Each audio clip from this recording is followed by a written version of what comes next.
हामी तक्सरादेखि माथि मैकोट जाँदै थियौँ। त्यसपछि बाटोमा चाहिँ 3-4 ठाउँ पहिरो आछ अरे होइन।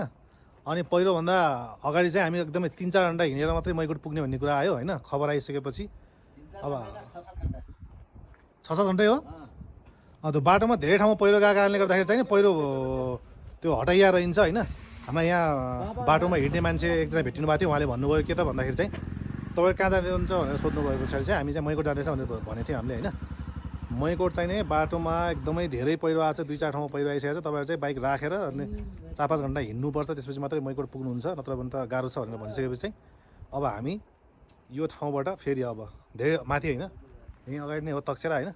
त्यहाँदेखि मात्रै यहीँ भर्खरै यहीँ माथि मात्रै आएको थियौँ होइन। त्यसपछि अब हामी यहाँदेखि फर्किनु पर्ने भयो।